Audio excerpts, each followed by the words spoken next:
The case against Tiffany Meek, who is accused of killing her 11-year-old son, Jayden Lee Meek.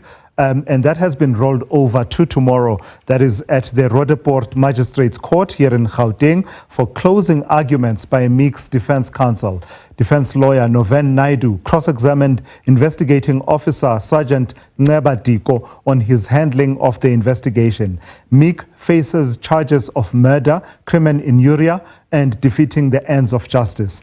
The state is opposing bail, arguing that releasing Meek now would not serve the interests of justice. So it's closing arguments not at the end of the case, but it's closing arguments in support of a bail application in that particular case. Our reporter watching it is Lopang Alamu, and she'll be telling us about what transpired because, as you know, part of what needs to be shown in a bail application is that it would be in the interests of justice to release the accused on bail. And there's a whole set of arguments that were presented in support of the bail application by Tiffany Meek. Many of them really have to do with whether or not she would try to evade standing trial, and also whether she would disturb the functioning of the justice system, including the bail system. So Lopang Alamu joins us now. Lopang, I was giving the background and at a high level what the principles are around the bail application, but you've been following the case. Please flesh it out for us. Where do we stand and what are we taking into tomorrow at the Roodepoort Magistrates Court? So, Tulet, a very good afternoon.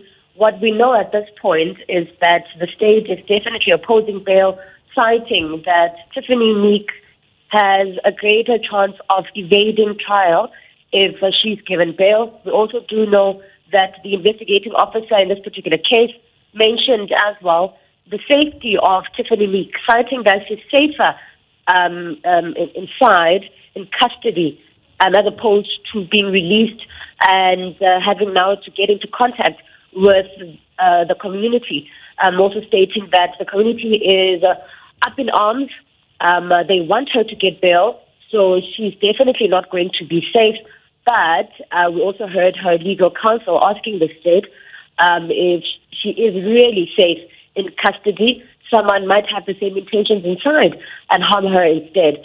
So those are just some of the conflicting arguments that we heard in court this week. We are now anticipating the judgment, which is expected for Tuesday, but should proceedings, which are the closing arguments that we are going to hear tomorrow, should they, wrap them up quickly, we might get judgment tomorrow in the afternoon as well.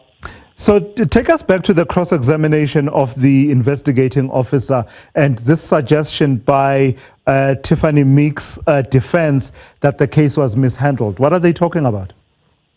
So there are some evidence that was not taken in by the investigating officer's team, the forensic team as well.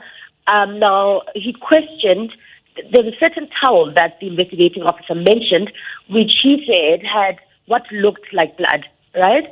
He didn't take that into evidence and said it didn't cross his mind to do so. We also did hear her legal defense questioning the photographs that were allegedly taken on the 14th of May. Now, that's the day Jayden Lee Meek was found lifeless. Now, these photographs taken by the South African Police Service are not dated. This would then bring into question, were they really taken on that particular day? And this is what the legal defense was saying. He also did allude to the fact that the South African Police Service failed to cordon off the area. Therefore, if anyone had access into that particular apartment, so anyone could have placed the school bag there. That school bag in question is what the state is using as part of their defense, as part of their case to say, Jayden did leave the house this morning. He did get to school, and he also came back home because they used a certain book that was dated the 13th of May, rather, on the day he was reported missing. So they're using that to prove that Jayden was at school. He had a normal day until he got home. But now the legal counsel saying that anyone could have planted that bag there or his uniform. So it's quite a tricky one at this point because the state is trying not to reveal their entire evidence, Yes. saying they're saving that for trial. But the legal defense saying, but no, you have to prove beyond reasonable doubt that my client is in fact the real perpetrator. Also, we heard in court this week that 2 private investigating companies had offered their services to Tiffany Meek to look for what they call is the real perpetrator.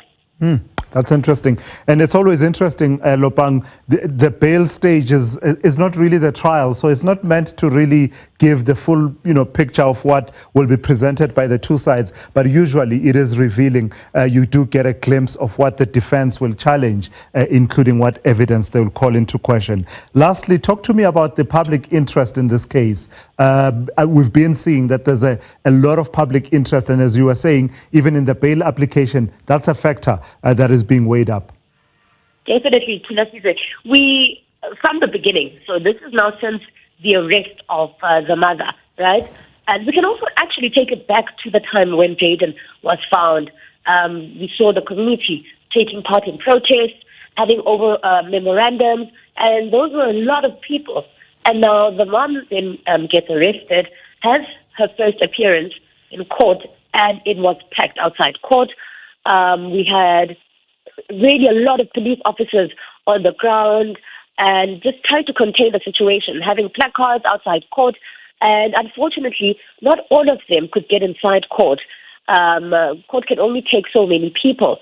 And then we saw reinforcement from police as the case progressed. And there are always people outside Tulas. We also saw online. It's quite a great place as well for people to express their opinions on this case.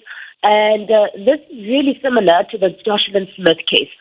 You'd notice on our YouTube page, when we stream this particular case, everyone is always talking about it, commenting. It has a lot of interaction, so many questions being raised, and one of them being, why is the bail application taking so long?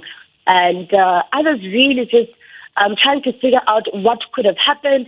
Obviously, people making their own assumptions, the court of public opinion. Yeah. And it is quite a story of high public interest, and it might really drag in court, but I don't see people losing interest in this particular case anytime soon until they find out what exactly happened to Jayden Lee and who really killed him. Yeah, all right. Thank you for that. That's Lopang Alamu, the SABC News reporter, watching that case around the disappearance and killing of 11-year-old Jayden Lee Meek and the mother, Tiffany Meek, who will be standing trial. It's at the bail stage at this particular point. So look out for more of Lopang's reporting, as well as on the various platforms of SABC News over the next few days.